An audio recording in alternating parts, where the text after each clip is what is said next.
Hello, everyone. Welcome back to the Trading Room. I'm Shane Vernier, and this is the week ahead. Today, we're going to be looking at the gold and silver meltdown that is still in full swing.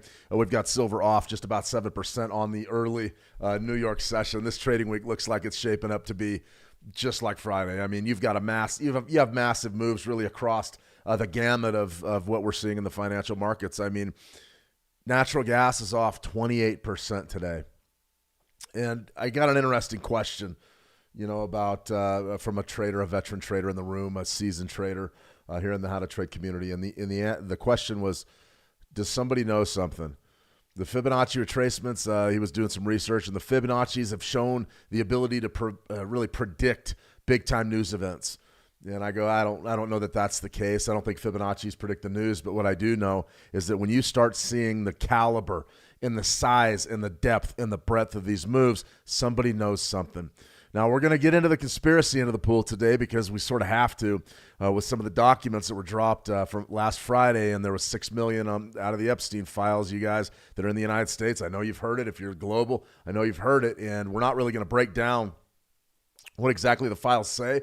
There's a million podcasts and videos out there with people doing that around the clock. I'm not interested in that. What I am interested in is the fallout. What is going to happen to leadership in this world? What is going to happen to the financial leadership of this world? And are we going to see divestiture out of some assets and into other assets? I mean, there was some pretty damning stuff being released that involved Palantir.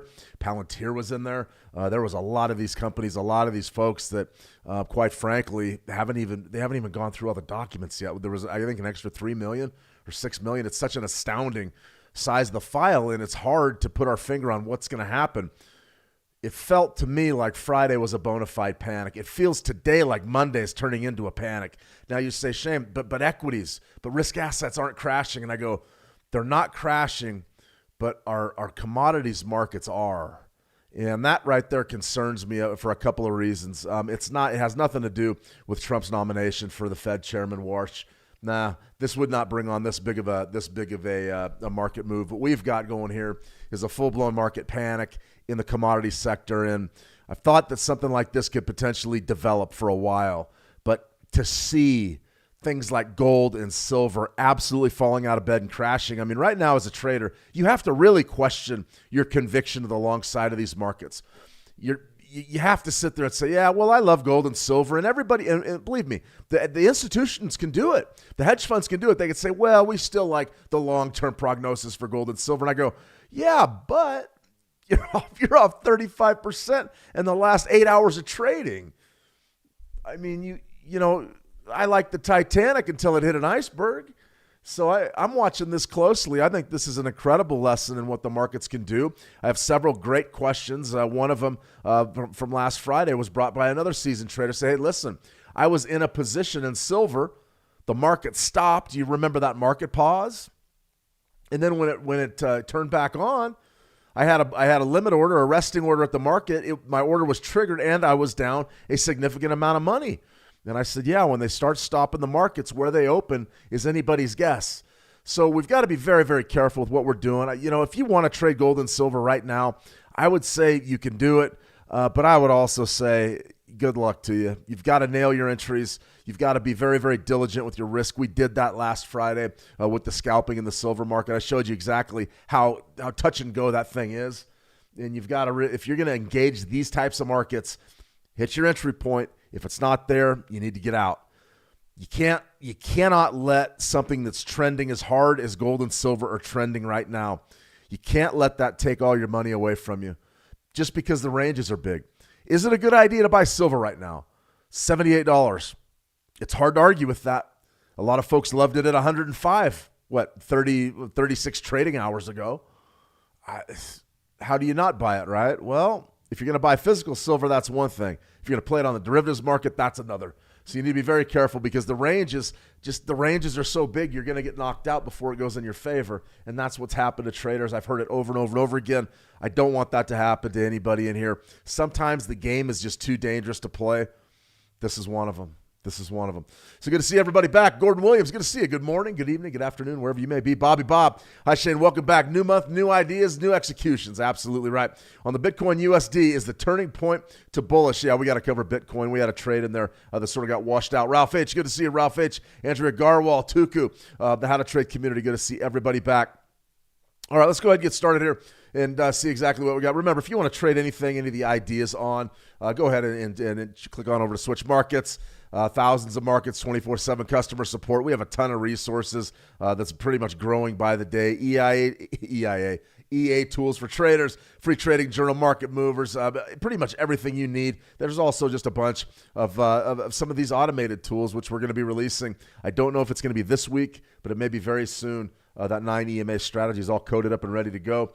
The expert advisors, EA tools for traders, anything you need really is over there. So if you're talking about trading, your silver and your gold markets and your copper, even copper is going active now. I would highly recommend our Risk Management EA. Download the Risk Manager EA and calculate your exact lot size based on your desired risk to reward ratio inside of your trading terminal. That's what you need to do. I mean, if you're going to trade these things, because the ranges are huge, the volatility is huge and the risk is huge. And what happens in these markets is, I know that you guys can read your technicals, and I know that everybody can get in there and place a buy or a sell order. The problem is you're not going to be wrong with your buys and sells. You're probably just going to get shaken out of the market before it goes in your direction. And the reason why is because these swings are so big. So if you're going to trade gold and silver right now, even crypto to a certain extent, you need to have a definite grasp on your risk. Risk Management EA can certainly help you with that. Good to see you. Tina Jing, welcome. Lewis, good to see you. Lewis, welcome. Eyes Hazy. Hey, Shane. Hey, Eyes. What's happening? All right, everybody, let's just get out to some of the questions at hand. We've got a lot going on today. We're going to talk about the news cycle here in just a second, but I want to get up to date on what really was really a rough run for the trade ideas. Not very well at all. We had a couple of ideas that were pretty good, and we just sort of missed our entries. The first one that we had here was Bitcoin. Now, we had a question about Bitcoin. Is it time to buy? Let's go and break it down. This trade idea was sort of designed to be bidding about that 85 level at 85.5 and a quarter. And you can see right here, back on the 25th of January, which was, about a week ago. So you can see this pullback right down there, went to about 86. Didn't quite get us entered and would have paid us off easily. And then we sort of got messed up in this nonsense here, where we got caught in this sweep that began on the 29th of January. We got a bit of a retracement, sort of a hammer formation, but we didn't break above the hammer, so the reversal didn't develop. And then the market just absolutely fell away during the weekend. This right here, 31st of January was Saturday. The low was 75.555. So right now, you're seeing some compression around 75. This long trade got swept out of the box. Why did it happen? We got caught up in that overall market crash on Friday. Not really sure if there's anything that could have been done about it. The only thing probably would have been to pull our order right after we got sort of what I call a proximity test, a test of 86. We're only down there, another $750, which is nothing for Bitcoin. We're in the neighborhood there. We just didn't get filled, bounced up. That was the trade we wanted. We didn't get it. And when you trade horizontal support and resistance levels, that's an occupational hazard. So let's get back to the drawing board right here and see exactly what we can build with Bitcoin. For me, I'm still a Bitcoin bull, but I'm not as confident that we're anywhere near the bottom yet. This has been a big-time sell-off, no question about it. First day of the new month, you're starting to see, or it's first trading day, Monday, first full trading day of the month, not a weekend day. You're starting to see bidders pile into the market. Now, remember, just because we base our trading decisions on 5-minute charts, 30-minute charts, a lot of the institutions don't do that. They say, okay, first of February, we like the way the crypto's going. Let's go ahead and bid this thing for the next 9 months. And that's what you're seeing today. You got a bit of a bounce, 2.5%. It was really a massive crash that developed there on Saturday, which was about negative 6.5%. But that 85 level finally gave way. That 80 level gave way. And now you're starting to see a little bit of compression in Bitcoin right around 75.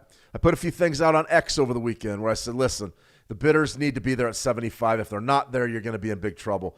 Well, they're there right now. Do I believe they stay there? I don't. I think that we're going to go ahead and test our next port of call, which I step back to 10,000 feet. I want to see exactly what's happening in these markets. Note, this pullback zone right here is what? 1st of April, 2025. That was your crash low. That was your big-time sell-off on the tariffs. Remember the tariff panic of last April? Well, we're having our own little early year panic right now. We might call it the Epstein panic. But this right here, this sell-off right here, we bounced hard off of 75, and now we're testing that level again. Believe me, the markets are watching 75 in Bitcoin very, very closely. extremely closely. It looks to me, in my humble opinion, that we're going to take out 75 and we're going to go for a little bit of a walk. Now, I don't think we're going to be down here very long. I really don't. But I think you're going to see some action probably down there in the 60s. So let's go ahead and pull up a long-term chart, which, is probably going to be useful for a lot of you just because you need to know the macro sense of what Bitcoin really is price-wise. Now, going back to 2017, before that, it was nothing. Very, very low. It was one of those things that people talked about, but it wasn't really what it is now. Bitcoin compression, then the break, and then the big pullback back in 2022, and then you got the huge year in 23, 24, and then 25, we sort of topped out. So what do you have? Well, it's not really a hammer, sort of a long-legged doji, but you've got a bit of you got a bit of a problem here. You're selling off to begin the year, and what do you have down there? You've got a low right around 74,434. That's your yearly low. Now, it's going to be a little bit different depending on your broker, but you need to mark your yearly low. Absolutely have to mark that. So I'm going to go ahead and mark it on this chart, 74,434. Once again, your number is going to be a little bit different than mine.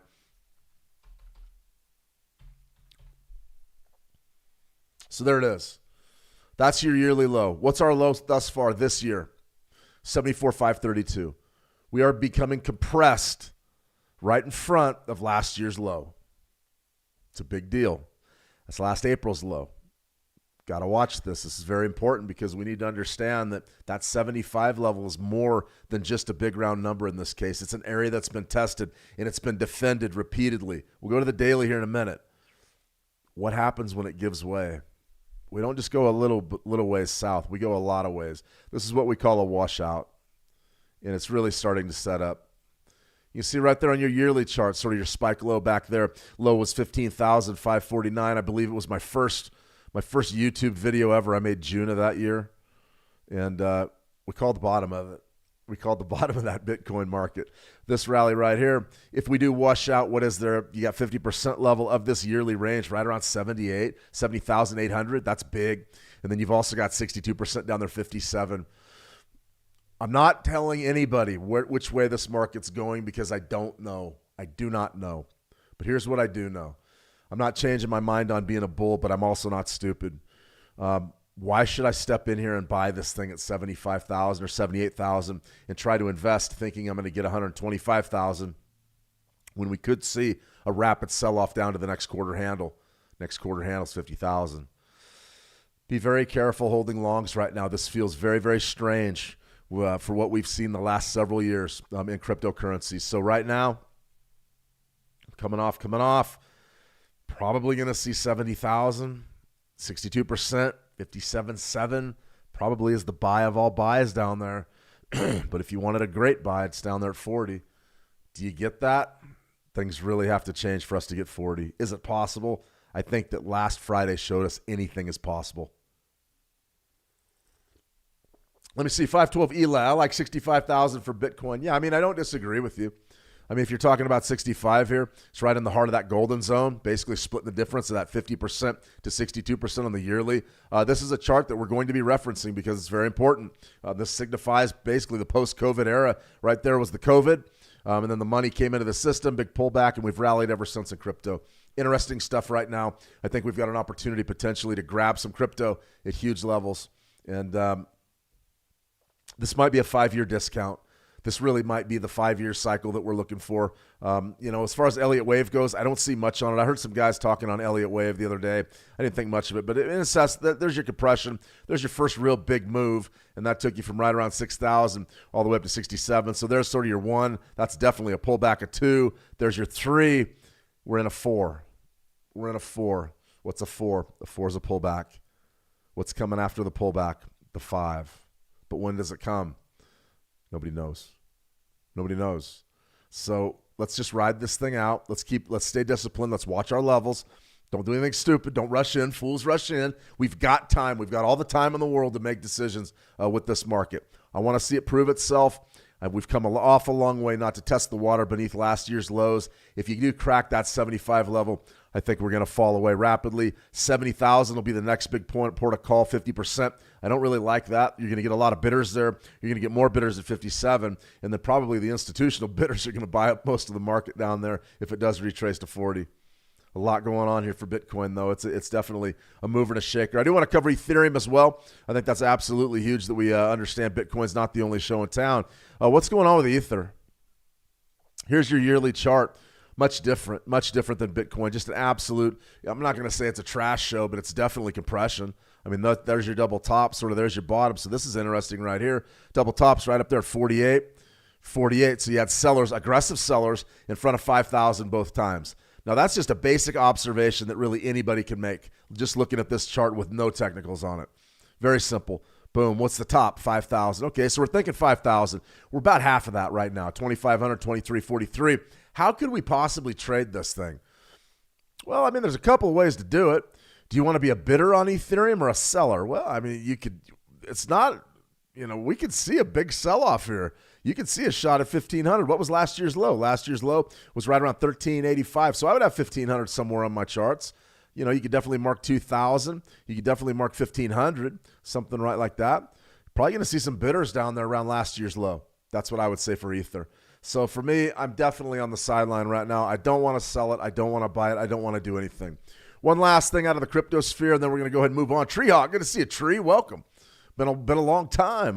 How you doing? Trading well? Shiba Inu. This is sort of my pet rock. It's getting to levels that I like. I thought we were going to hit them over the weekend. The low right there was about 61.7 all-time lows, right around 55, somewhere in that zone. I really like this. This is a pretty good opportunity to maybe get into a potential shot of buying these all-time lows. I do believe a couple of things are going to happen with Shiba, though. It's a meme coin. It's an altcoin, whatever you want to call it. You could definitely wipe out these lows, flush a lot of those hodlers that have been retail longs. I mean, off the top of my head, the retail long would go long right now, right around those all-time lows. My guess is they get flushed. So I'd be looking at maybe a 5 flat, maybe a 4,500 here to bid Shiba. So I'm going to be probably getting active in Shiba here in the next several weeks. I want to watch this market. I'm not too worried about missing a move like we have today, which essentially is a 4% bounce. But the whole reason why I'm even considering taking this play, number one, I can do it in the cash markets. Cash markets are big for me because I can just throw my money down and hold it. I don't have to worry about margin calls. I don't have to worry about leverage or getting cleaned out on a big rundown. I've got time. I've got time with Shiba. We don't have time with our crude oil trades and our Forex trades and everything that's leveraged. We don't have time. We've got time in crypto, especially if you're doing it with cash. So for me, I look at something like Shiba and I'm saying, okay, this right here, I thought I missed the train. It went down to about 61.7. I'm not interested in that just yet. I want to see this market really prove itself. Let's see it go down and knock on 5's door. Somewhere down in there, 5. Now, by taking a position down there, the reason why I'm considering this is because the upside potential is explosive.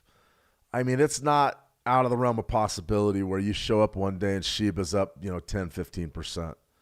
No question about it. You're already sort of seeing the potential of this thing buying a dead cat bounce and making some money. On today's trades, up almost 4%. I mean, these daily ranges are huge. All right, down 5. Look at down 5, down 5. What was that? Closed about down 6, but it was down big on Saturday.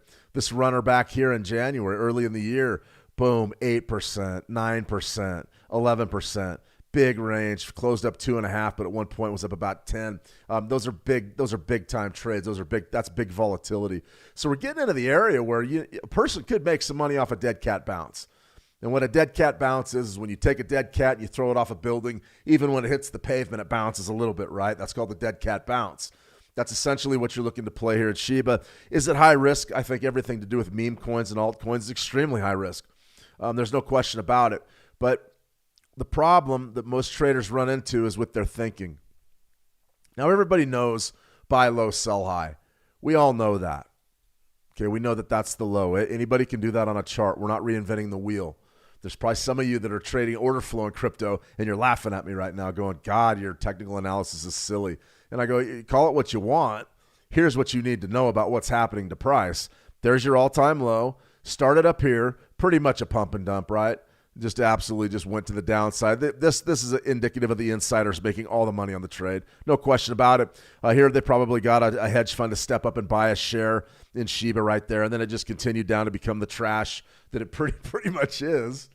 And then it just traded sideways, and then you saw the explosion of the top side. Some of these bullish months, you haven't seen a real big bullish month. That one right there is 50% back in 2024. Some of these months, 7%. Some of that one, 9%. My point is this. Do you want to buy right there at that all-time low? A rookie trader, yes. A novice trader would say, well, we still got pretty good volume. But you need to understand a couple of things. Number one, that's a big sell-off. You sort of troughed there. You tried to get a couple to handle going, and then you broke that way. You rebounded, and now the trickle effect has been on. You're testing that low. More than likely, you're going to break it and reestablish a new value area. Now, another thing that people get fooled into, they say, well, it's only worth, a fraction of a penny. How much lower could it go? It could go a lot lower. Just because it's only worth a fraction of a penny doesn't mean it couldn't be worth even less of a fraction of a penny. So to me, I'm looking at a market that has absolutely no rules to it. There are no rules on how low this thing can go. So what would we have to do? We know that it's never going to go negative, right? Can a crypto go negative? Probably not. But could you start losing decimal points and trade between here and lose all your money? 1,000%. 1,000%. So what you want to do is try to time this market out. And something like a Shiba, high-level trading, extremely difficult. But you've got to keep your head on straight and say, okay, when's a good time to come in? Is it a good – well, the lows, the bidders have always been there before. Yeah, they're always there until they're not there. This has me intrigued. I'll let you know when things go active, that's for sure. All right, let's see. We got a bunch of questions here. We got to get into our traditional Forex conversation, and then also we have to cover metals today as well. But I did want to start with crypto because there was a lot of questions flying in on cryptocurrencies. So definitely Saturday was the big crash.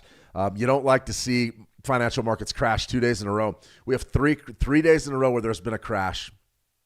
Friday, silver crash. Saturday, crypto crash. Today, Sunday, not much happened Sunday. Today, natural gas crash off almost 30%, 28%. Look at this. Silver's down 10% right now. We got to get out there. We're going to look at all that stuff here in just a second. Let me see. I should have decent sound, Tina, I think. Is the Euro USD going to pull back? Yeah, I think so. We're going to go ahead and take a look at the Euro USD as well. I'll pull that one up. Let me see. Swing trade concepts. Yeah, that's exactly what I'm talking about for Shiba. Swing trade, potentially short-term investment, maybe looking at a horizon of 3 months or so, potentially, something like that. Beauty, bro, good to see you, Beauty. Welcome. Tina, okay, now, yeah, probably just cut out, Tina. We've had server issues like you wouldn't believe over the last several months.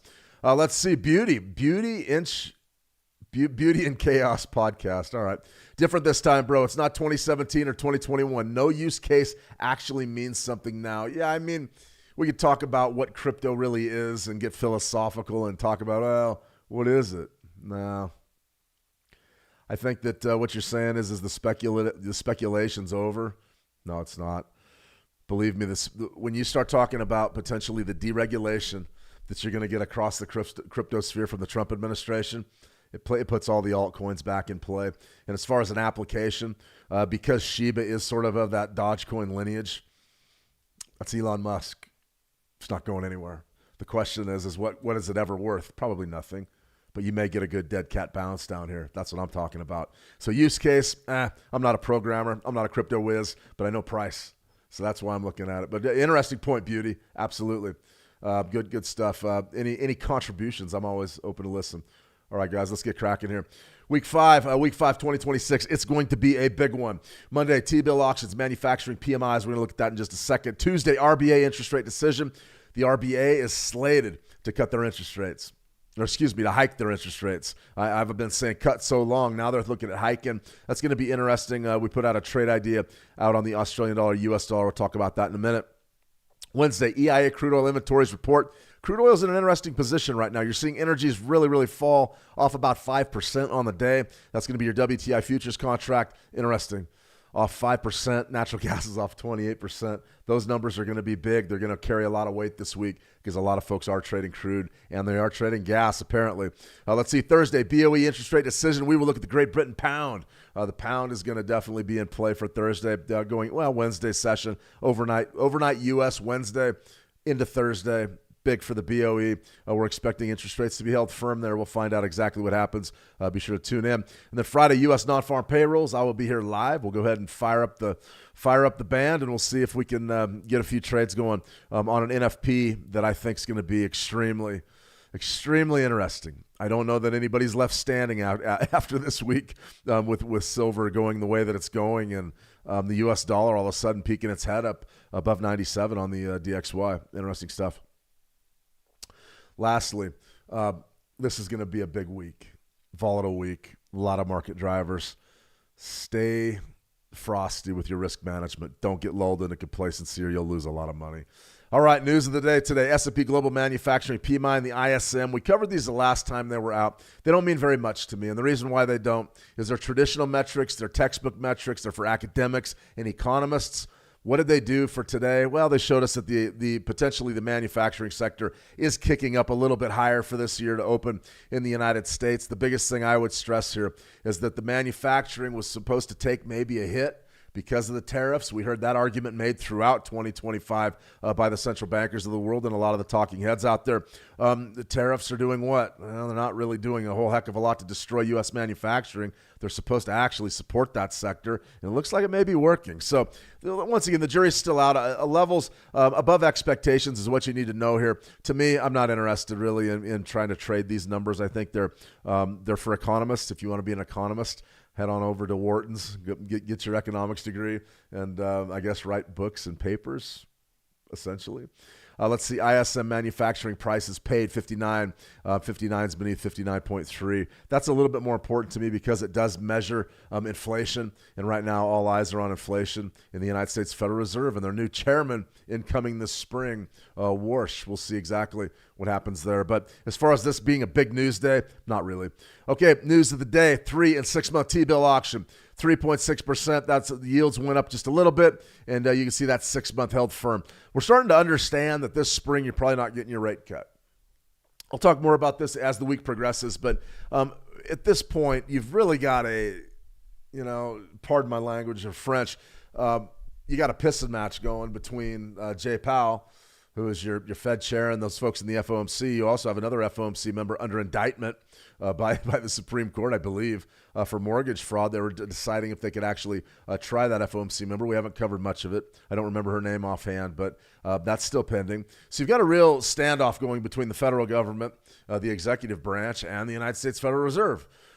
Do we expect them to cut interest rates during this cycle? No, I don't. I think you won't get your first rate cut until May, actually maybe June, after the new Fed chief assumes his role as a chairman. So interesting stuff here. 3- and 6-month T-bill auctions have clicked higher. 3-month is what I'm looking at. That yield is up a little bit, and what that suggests is that the federal government is attempting to attract money by offering a higher yield, and the idea is maybe there's not going to be as much cash in circulation.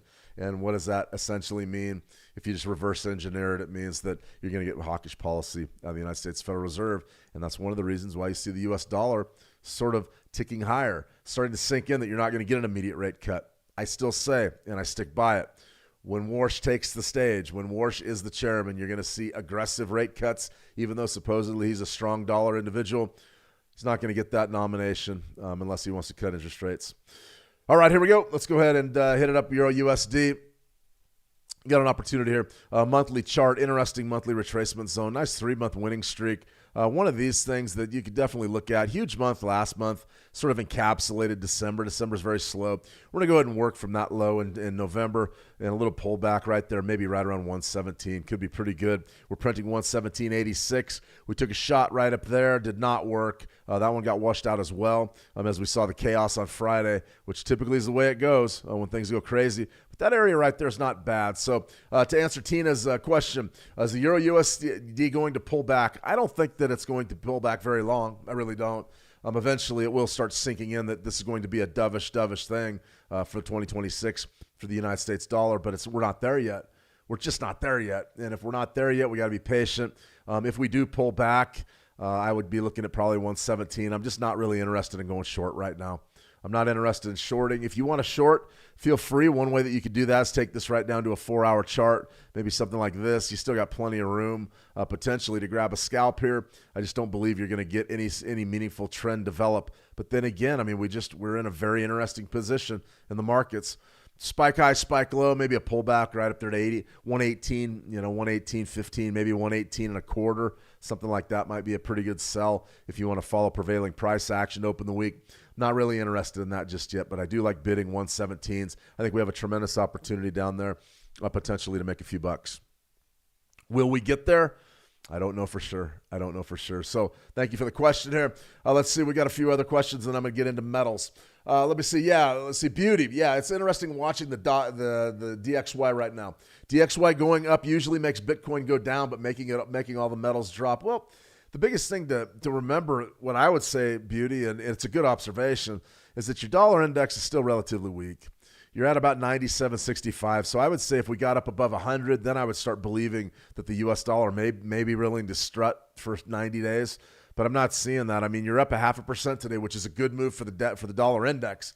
And it absolutely crushed a Swissy level that we had as well. But what you have happening here is a market that still is trending south in a big, big way. Take a look at the dollar index real quick with our fundamentals, our technical analysis. Just step off to the monthly. You say, okay, we are up 0.5, which is great, but we've still got a serious resistance zone right up there. 38% of this move, 101. You've got a 13-month EMA up there at about 99. So that area right around 100 is going to be a big deal. It's going to be a very, very big deal.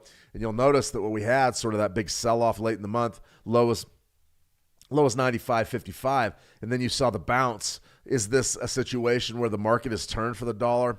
I don't think so. I think the dollar continues its trek downward, especially when we get into late Q2, Q3. That's when we're going to start seeing it.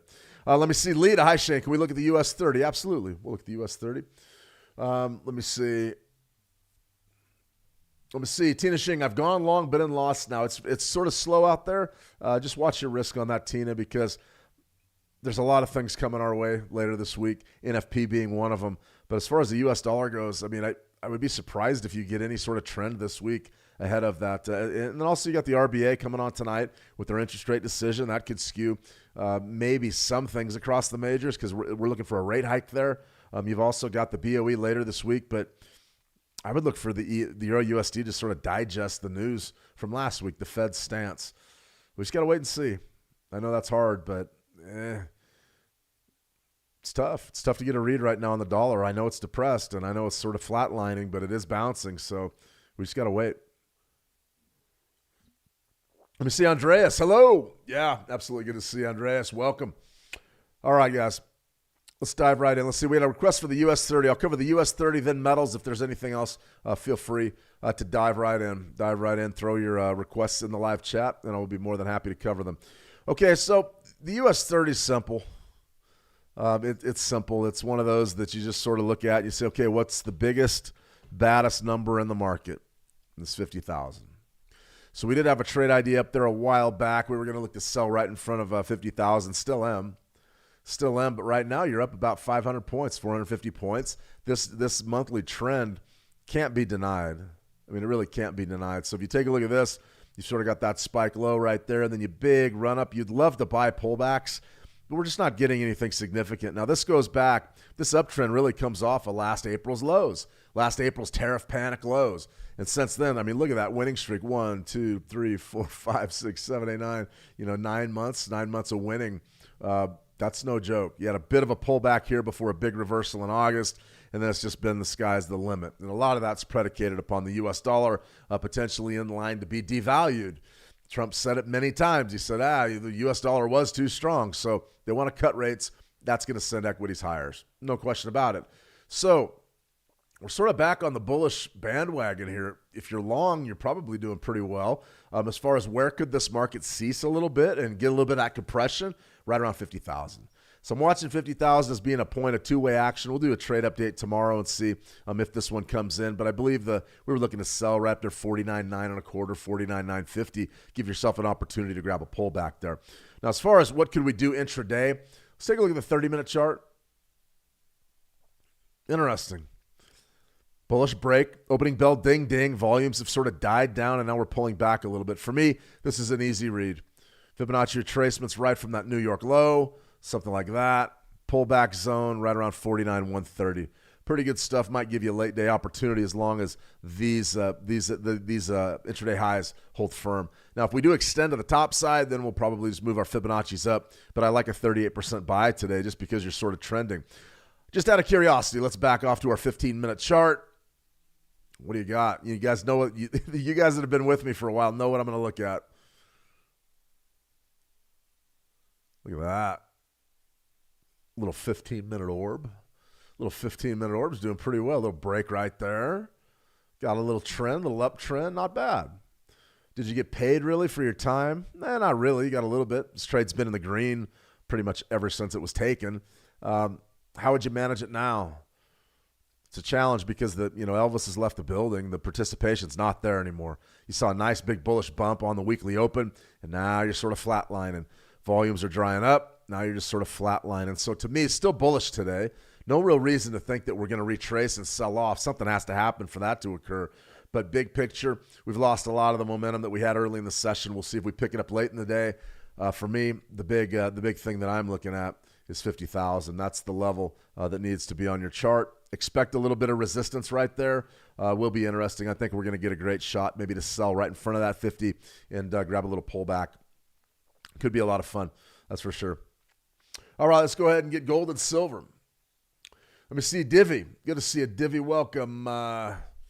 What currency pair is this? We're sort of skipping around a lot. We got a lot to cover here today. A lot going on. This one right here is the US 30. US 30 CFD. Interesting stuff. Okay, Australian dollar, US dollar. We got some interesting stuff developing the Aussie. The market chaos continues. AUD, USD is what's up next. I'm looking at 68.37, this 38% level on a pullback. Interesting stuff because we're going into that that RBA interest rate decision. The RBA is expected to raise interest rates during that Tuesday Forex session. That's going to be a big thing. Let's go ahead and wait. Let's be patient and see if we can get in there. By that, I mean, probably don't want to be holding positions into the RBA with the Australia dollar just because it's going to bring big volatility. But we may have an opportunity here potentially to play a level that's off the pace a little bit. Right now we're trading 69.42. So if we do get a big pullback, maybe 68.37, about 100 pips down there, that could be a very good trade. You got to think about it in these terms. Our daily range more than likely will have already been made. So if you do still get that pullback in that zone, not a bad one. That monthly level down there is really one that I'm looking at going into the RBA. Now, we could do a Fibonacci sequence like this on the daily to see if we get any convergence, and sort of there you have it. Right there. So there's your monthly level. Your monthly 38 hits with your daily 62. I love that. That makes me really happy. That's what I call converging indicators. And when they do line up for you, it gives you extra credence that is a big time zone. So I'm watching that closely. Also this area, we're sort of getting compressed right around the daily 38%. You'll notice that I ignored this right here because this was a holiday session, 26th of January. Got a chance there potentially to trade. We'll see. That area down there, though, pretty darn solid. Australian dollar USD could be in play. All right, let's go ahead and take a couple looks elsewhere. As far as what we've been talking about with metals, crazy action in silver and gold. This will be sort of the crux of our weekly Switch On newsletter. So be sure if you haven't signed up for that, check it out. Go to Google Switch Market, Switch On newsletter, and you can go ahead and get signed up for it. But what I'm talking about this week is going to be silver and gold again. Then we're going to talk about Bitcoin, and then also probably throw another market or two in to see if we can establish some sort of consistency across many asset classes. That's what this is all about. If you can trade one thing well, typically you can trade another thing well. You just have to stick to your profit targets and your stop losses, have good risk management, especially in this environment. That being said, let's talk some silver. Now, I have to sort of add an extra disclaimer here. I don't want anybody diving into trades in the gold and silver market based on something I might say on one of these live streams. Now, I can outline you the levels and I can sort of show you what the market's doing from a technical perspective, but you have to understand that the risk profile involved in these markets is astounding. It is huge. You could really lose a lot of money, a lot more than you deposit. So you've got to be very, very careful with what you're doing in metals. If the market starts to go against you, there's no shame in getting out. Remember, we are trending to the bear. That's it. The bears are in control. All right, that being said, let's go on with our technicals. This is interesting, worth pointing out. I put this out on X earlier today. This is sort of your New York Open. This is your NYC Open, and that 30-minute bar dropped silver another 3.5%, 3.33%. And then you get this rotation. We had sort of this 920 EMA crossover strategy. You can see that we crossed the 9, crossed under the 20, and that set us up for a sell signal. And now we're just sort of rotating sideways. So a couple of things we need to understand. The low today during that U.S. session is going to be right around 75.33. The low that developed yesterday afternoon, sort of on the market open, or excuse me, going into the London Open, was right around 71. So there's a lot going on here. Incredibly bearish. I don't know if you really want to take that sell because it's sort of expensive. I mean, there is so much volatility here. What do we want to do with silver? The first thing I would recommend is stepping back to 10,000 feet and saying, okay, what's going on? This is the situation that we're in. Cup with handle, remember that? Daily cup with handle, and then the market just absolutely exploded after that. Key level of 100. We didn't even stop for air at 100. We went right up there to 121 and then sold off big. And that crash right there was one of the biggest since it was the biggest crash in silver since 1980, down 26%. So now you got another pull off right there of about 8%. It just doesn't look good. It just doesn't look good. You're trading back into where that cup with handle was. So this is a challenge. If you didn't take the money up here, this is a challenge. So this is right here what happened with our technicals from last week. That is what you call just a widowmaker bar. That thing takes all your money and then some. So you got to be very careful to avoid those things if you can. The best way that you can avoid getting caught up in a jackpot like that is to make sure that you are always just taking your losses. When your stop loss gets hit, you're gone. That's all there is to it. So I talk a lot about dollar cost averaging. There's a lot of you out there that work with signal providers and you work with people that say, okay, well, let's go ahead and buy it here, and then it goes against you, and buy it here, and then buy it here, and build your position in at a better price than your initial entry. Eventually, you will run into one of these candles. You will. It's inevitable. If you do this long enough, you will run into one of those. And if you're buying, you got to remember, okay, let's buy. I want to buy my 38, and then I schedule in a 50, and then 62, and then 78. With your stop loss down here, okay, you lost everything, but at least you cut it off eventually. There's traders out there that bought here, and they're waiting for this to go up because their entry level just sort of moved down as the market did. Be very, very careful doing that. I mean, I can't tell you what to do. Don't do that. It's a certainty that if you do this, if you're talking about being in the markets for 5 years or 10 years or 15 years, you're going to run into these where the market just goes against you and it's like, man, that took everything I had. You can't let one day take everything you have. That's why we preach stop loss and we preach position size. Now, everybody's their own person, and you can make a lot of money dollar cost averaging in at the right times and catching the turning point. So for me, let's look at the daily. We went right down to that lower Bollinger Band. For silver, what's the smart play? Even if we're still bullish silver, what's the smart play here? Probably try to get with prevailing price action. Clearly we're selling.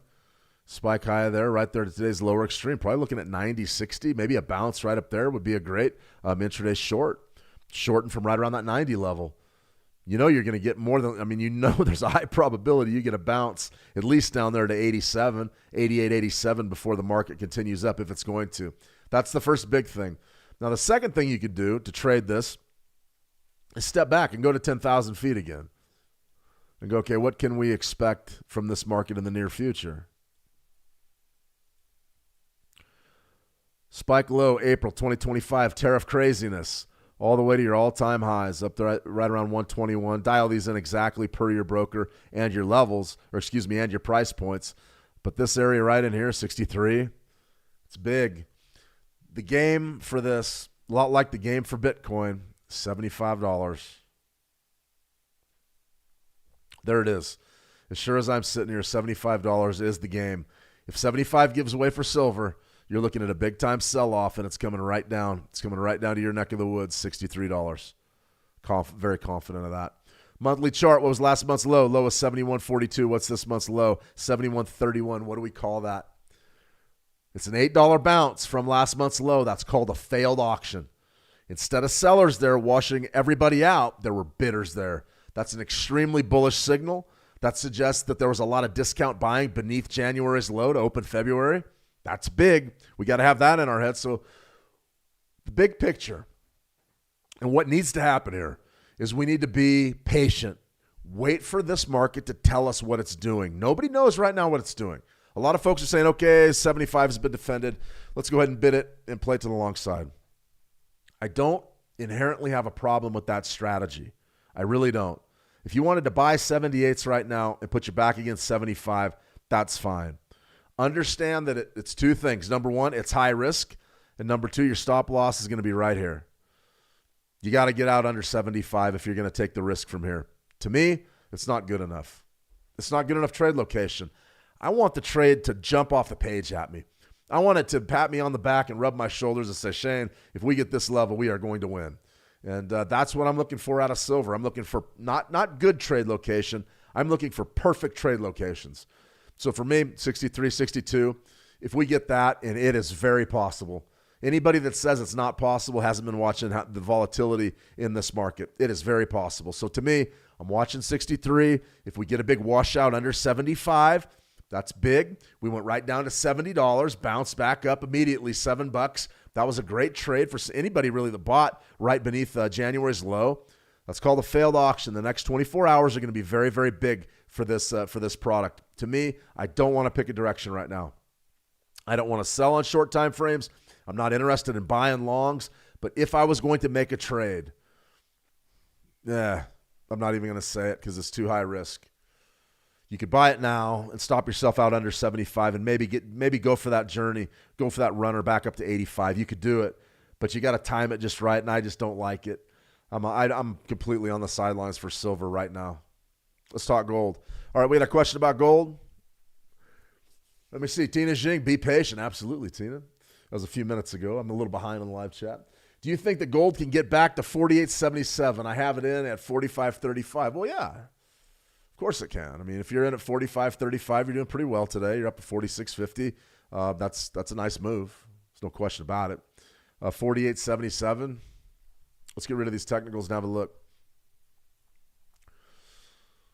A couple of things that are interesting here that we need to do before we'll get into the short time frames here in a second. But this was sort of the market call of the century, and everybody in the world saw it, but you didn't hear many people talking about it. And I don't know why. That was your bullish pennant right there. Sort of there was your break, your 4-month break. And then this compression zone right there was the precursor for the run in gold. No question. Called it out at the time. Called it out all summer long as it was developing. So that area right in there told us a lot about where gold was going. Boom, it broke. It broke in a big, big way. And then you got the big gains, pretty much almost doubled in price since that point. Huge. We saw a bigger move there than we saw in the previous years in gold. So what happens now? Well, it's a legitimate question. What does happen now? Got a bit of a pullback this month, 5%. You can see that the trend is still extremely strong. But when you start figuring the losses that came off of those all-time highs, which were up there right around 55.98, and now you're trading at about 46, that is what about $1,000, so about 20%, something like that in that neighborhood. That's a ballpark, 55 and 46. So, yeah, let's just go ahead with 1,000 divided by 55. We're somewhere around a 20% pullback. Here's the kicker. It was a lot worse earlier in the session. So you were looking at a low down there right around 44.02. What can we game plan for here for gold? This looks like a normal pullback. Given the volatility and the scope and the size of these rallies, it looks like a normal pullback. So, can we get any money out of this? Is it time to buy? See, our 13-period EMA really has been an incredible predictor or launch point going back, well over a year. You can see that we haven't had a weekly close beneath that zone in a long, long time. So when we're watching this, we're saying, man, that goes all the way back to 2023. Yeah. So what do we do now? You'll notice the price bars for these weekly ranges are a hell of a lot bigger than they were. That means the volatility is extreme. What should we be doing? Buying pullbacks? Should we be selling? Still not interested in selling. Still not interested in selling. Got to step back to those yearly charts, believe it or not, like we did with Bitcoin. Say, okay, what's happening here? What is happening? 4-year range in gold. Big zone, 4,000, 4,081. Still $600 off. Quite a ways. It's worth noting where that is. But do you get that? Probably not. Let's go to a daily. Let's see if we can just get a trade right now. Oof, that is rough. That is a rough 3 days. Is the market trending?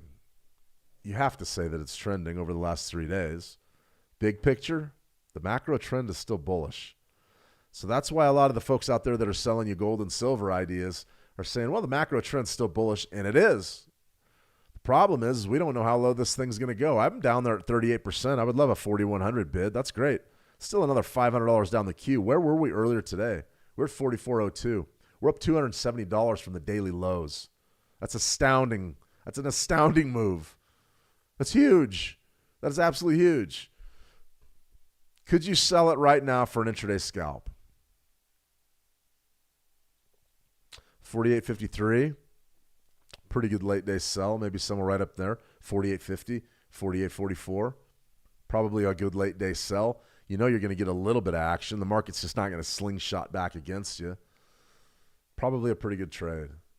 Do I want to be long or short? If I had to be one way or the other, I won't even make that call. I'm not even going to make that call because I can justify holding longs just because of the macro trend. But I can also say, yeah, but I'm also not crazy. There's a ton of sellers in there. Is now the time to be doing this? It's high risk right now. I want to see the market calm down. I want to see rationality re-enter the financial space. It's not there right now. Things are crazy. Why are they crazy? We're going to cover that, and then we're going to sign off. Take a look at natural gas. What do you even say to that? 29.71%. 12.5% gain on Friday. 30% down on Monday. You don't have the money to trade that intraday. That's slaughtering people. That's, you know who's making some money and losing some money? People that wrote option contracts, that sold options on natural gas. There was a big Florida firm about, 10 years ago, optionsellers.com. The guy lost about $500 million of his clients' segregated funds doing this type of thing, selling options contracts. When you sell an options contract, you take the other side of the bargain. Means your liability is potentially unlimited. That's the kind of stuff that's happening right now. Believe me, there's folks out there that wrote or sold options contracts that are going to be living under the bridge because of this volatility. There's also some folks that played the other side of those options trades that just are going to go buy their new Ferraris. What the hell's going on in this market? What is going on with any of it? It beats me. And that's one of the rules of this live stream is, there's a couple of rules. I'll talk about them in a second, but we got to break down our technicals. Spike high, spike low, 50%. Why this range? Russia, Ukraine, panic highs, right up around 10. Look at that dip. A lot of reasons for that dip. We'll talk about them some other time. Most of it has to do with Russia switching to the ruble. Natural gas sales denominated in rubles, and then the ruble indirectly pegged to gold. Sort of took the air out of the natural gas pricing, but it had a lot to do with it. But this right here, 50% retracement. I don't play 50s, but look at that. Huge rally, then boom, big time sell. Be very careful with natural gas. That is about as chaotic gets. That's dangerous. That's dangerous. A couple rules on these live streams. Number one, if I don't know the answer, I will tell you. I'm not going to sit here and BS you. I have no idea why natural gas is doing what it's doing. I really have no idea why metals are doing what they're doing. I've seen a lot of explanations in the market. I've seen a lot of things. A lot of people believe potentially the natural gas action has to do with the Russia-Ukraine peace deal. They believe that. I don't know that to be the case. I don't see any prima facie evidence that is the case. They had some trilateral talks. Then you had a couple of offensive launched from each side. So I think peace is a long ways off there, if it's coming at all. We've been covering this for so many years now. I'm tired of getting my hopes up. Everybody wants peace, yet it's not happening. Why? Well, we're going to get into our next topic here in a second. The next thing I would say, why the chaos in the markets? CNBC's pretty much been saying that Trump's pick for the new Fed chair, Warsh, is going to be the big driver of the volatility right now. That's not true. I think everybody pretty much understands that the next Fed chair is going to sort of be simpatico with the administration, at least through the first 6 to 9 months.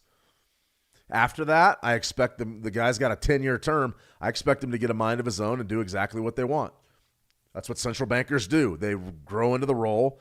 They don't really ever take orders from anybody, but they are nominated under the pretense that, okay, you're going to do this. So I don't believe that. I don't believe that has anything to do with what we're seeing in the markets. I think those stories are clickbait. I don't believe that at all. The story here, there's another story that people are saying, oh, this could be a potentially big one. It's the U.S. government shutdown. Right now, you've got a partial government shutdown again in the U.S. government. You've got some obstructionists on both sides that are wanting funding pulled here and then added here, and it's just a joke. Bottom line is this one's not going to last as long as the last one. Speaker Johnson confident government shutdown will end by Tuesday. So clearly these guys are getting ready to cut a deal, and that's pretty much what's going to happen. And they'll reopen it, and you'll see that your government shutdown will be a short one. And here's the last 50,000-pound elephant in the room. Epstein files trigger political fallout across Europe. You have to think that this is playing a major role in your world of finance right now. Now, I'm not going to get into what happened here. Don't know. Wasn't there. People are stepping down. Positions of leadership are stepping down. Some of the emails that are surfacing show that Epstein had direct contact with politicians, with financiers, was actually helping them line up jobs after they were finished at their current jobs. There's all sorts of things in there. 6 million pieces of information, pictures, voice. There was a voice, an audio file that's been released. It's pretty damning. And it was Epstein talking to a honcho for a country and lining them up with jobs exclusively, like at Palantir, places like that. After they get out of politics, we have to think that this was the norm. You're going to see more people step down because of this. It's absolutely astounding what's happening here. This is just the tip of the iceberg. So when we're trading, we say, well, is the Epstein files causing the silver run? No. Are they going to cause something to happen? Yeah. People are going to start stepping down. I expect the names from the world of finance to start hitting the airwaves relatively soon. There's been all sorts of rumors about names that are coming out. You're going to start seeing folks insulate themselves as best they can from the fallout, and that means moving money around. That means maybe one of these funds or maybe a bank or maybe a big-time venture capitalist firm has a bunch of people that are affiliated in these files.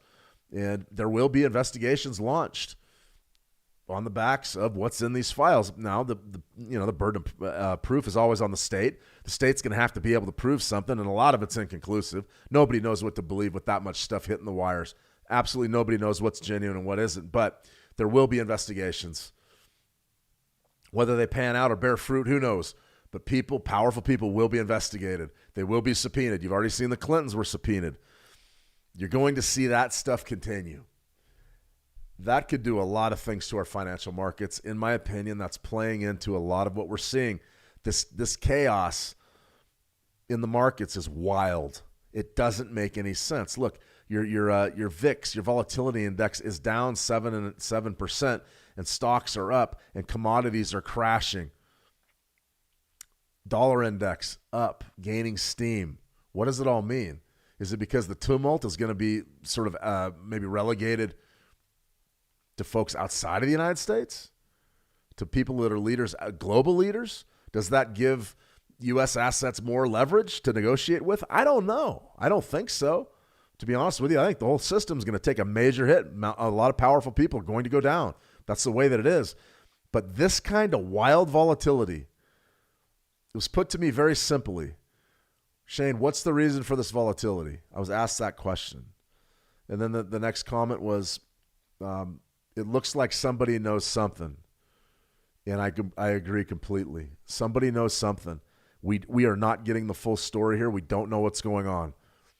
The wild swings in your commodity markets tell me everything. You shouldn't be seeing these types of swings. Pullbacks are one thing, and we showed you the macro charts for gold and silver. So these sell-offs, they aren't the end of the world for those assets, but they are huge. Natural gas, 30% moves in a day. This kind of chaos suggests uncertainty. It suggests things like war. It suggests political upheaval. Watching Iran closely. Didn't even touch on that today. We'll have to cover it tomorrow. We're out of time for today, but this is going to be a big week. NFP Friday, big one. RBA during the night, tonight's overnight. If you're trading the Australian dollar, be ready for it. Thursday, Bank of England, BOE. We'll cover it when the time comes. Be careful with the BOE. NFP Friday, NFP Live. We love NFP. NFP is going to be a blast. We'll trade it live. It's always a lot of fun. We're going to have that for you. Tomorrow, Switch Markets live trading webinar. We're going to show you how to trade gold and silver. We did one of those last Thursday, backed by popular demand. We're going to do it again tomorrow. So there's a lot going on here. Be sure that you tune in tomorrow for the Switch webinar. If there is big breaking news, I'm just probably going to jump on a live stream. So go ahead and click back. I'm always putting things out on X as well. These are the times that make great traders. They really do. Keep an eye on your risk. Have your discipline. See the possibilities of what could potentially come our way opportunity-wise, but it has to calm down first.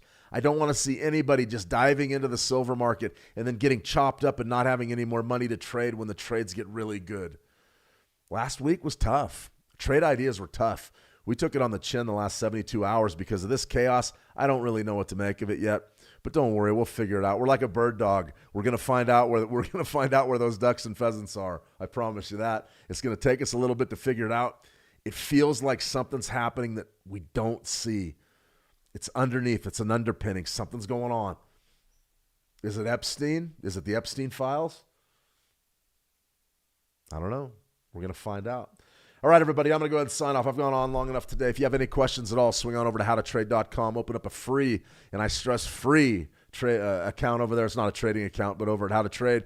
Open up a free account, send me a PM, say hi. Always glad to hear from you. And if you need anything at all in the markets with regard to complimentary expert advisors, if you want to get a trading account going, a free demo account on MT5, or check out some of our new content, check out Switch Markets on YouTube, and then also head on over to Switch and get a free account going, free demo. And when you're ready, move on to the real money. No shame in taking your time this year, but these things are going to get hot. When these trades start setting up and going off, I think it's going to be in the next few days. It's going to be a lot of fun.